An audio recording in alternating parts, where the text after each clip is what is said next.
ilaha illallah, inna lil mawti sakarat. And then, as Aisha says, he looked up as though he saw something. And there are other ahadith that say, Jibreel came to him, make your choice, O Muhammad. And he says, Allahumma rafiq al-a'la. Aisha says, I quickly made dua, the recitations to rub on him, to say, oh Allah, cure him. He said, no, but salillah rafiq al-a'la. But ask Allah to give me the companionship of the ones most high. So then, in this situation, with the siwak having just been completed, and he having made his choice, and the hand trying to put water on its face, the hand fell. And Aisha radiallahu anha realized that the Prophet sallallahu alaihi wasallam has passed away. And of the cry, the heartache, you can't imagine it. So then she sent for Abu Bakr as-Siddiq. And the hadith of the Prophet sallallahu alaihi wasallam, that as the hand fell, the room became filled with fragrance. A smell, a perfume, a scent covered the room. And Salama says, I placed my hand on his chest, and because he's in fever and sweating, and I lifted my hand, and Jum'ah came and Jum'ah went. I used to eat and make wudu, and the perfume and the scent of that perfume wouldn't go away. And this is the sunnah of the Zul Arsh al-Majid. When a righteous soul departs, the angels wrap it in a cloth perfumed with the most elegant of perfumes, and the perfume covered the room. And then Hafsa radiallahu anha sends for her father Umar ibn al-Khattab. Aisha sends for her father Abu Bakr as-Siddiq, who is 1.5 kilometers away. So the first one to enter the room after the death of the Prophet sallallahu alaihi wasallam is Umar radiallahu anhu. Aisha says he knocked and asked permission because it's the house of Aisha. So she says, I gave him permission, and look at the detail, and pulled my hijab over me. In the time of gham, yes, in the time of gham. Why aren't you beating yourself for Aisha? Your Habiba has passed away, because this wasn't the teachings of the Rasul. They took the gham and the hum and the difficulties with Islam, with the call that Allah Rabbul Izzah had left for them. So she covered herself. And Umar came with another Sahabi, and Mughira ibn Shu'bah.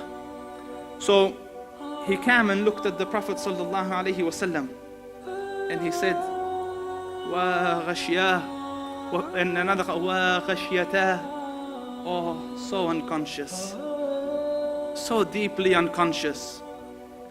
You are so unconscious. And then he stood up and tried to come out of the house. And Mughira said, Ya Umar, mata Rasulullah. He is not fainted, he has died. So he said, Kadhabt, you are lying. You are lying.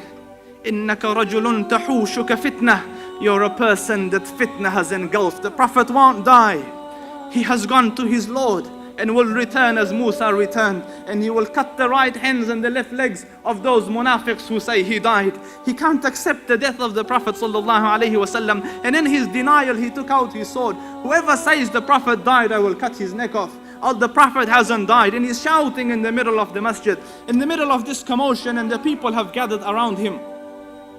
Abbas ibn Abdul Muttalib, realizing the situation, says, Ya ayyuhan nas, O people, is there anyone amidst you who has heard? And it's a confusing time because they don't know what's happening. Umar, one of the greatest of the ummah, is shouting he hasn't died, and the news is coming from the house he has died.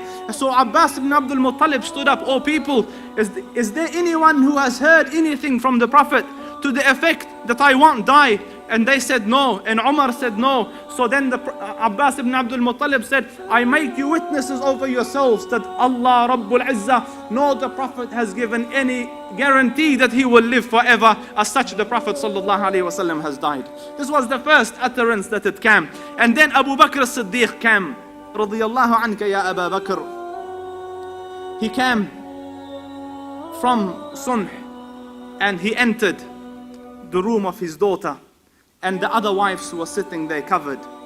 And then he went, and the Prophet is lying, salawatu rabbi wa salamuhu alayh, his face glowing bright. So he removed the cover from it, And then he radiallahu anhu leant over and kissed the blessed forehead of the Rasul.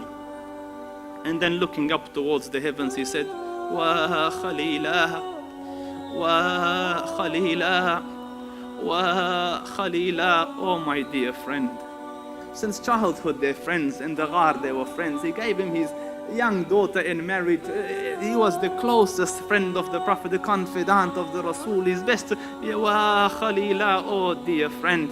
And then he leant down and kissed him again. And then he said, Wa Safiya, oh you who are chosen, oh the chosen one. And then he kissed him again. And then this time leant over and kissed him and he said, Wa Rasulah, oh my Prophet, oh Rasul.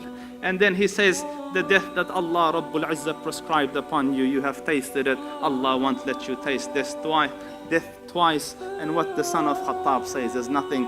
And then he radiallahu anhu walked out of this room and Umar is still shouting. So he said, Ala rislika ya Umar, sit O Umar, sit O Umar. And Umar ibn al-Khattab is still shouting. So then he sallallahu alayhi wasallam, he radiallahu anhu walked to the mimbar in the front of the masjid, and then he gives his timeless words to the ummah. Whoever was worshipping Muhammad, understand that Muhammad has died. But for those of you who are worshipping Allah, understand Allah Rabbul Izzah is eternal and doesn't die. And then he read, وَمَا مُحَمَّدٌ إِلَّا رَسُولٌ قَدْ خَلَتْ مِنْ قَبْلِهِ الرُّسُلُ أَفَإِنْ مَاتَ أَوْ قُتِلَ انقَلَبْتُمْ عَلَىٰ أَعْقَابِكُمْ وَمَنْ يَنْقَلِبْ عَلَىٰ عَقِبَيْهِ فَلَنْ يَضُرَّ اللَّهَ شَيْئًا. Muhammad is not but the Prophet. Prophets have come before him. Prophets have died before him. If he dies or is killed, will you forsake the deen? Will you turn back on your heels? And then Umar says, it's as though I had never heard the verse, and hearing it he felt the truth sank. The Prophet sallallahu alaihi wasallam passed away. أدرك غريق المعاصي، أدرك غريق المعاصي.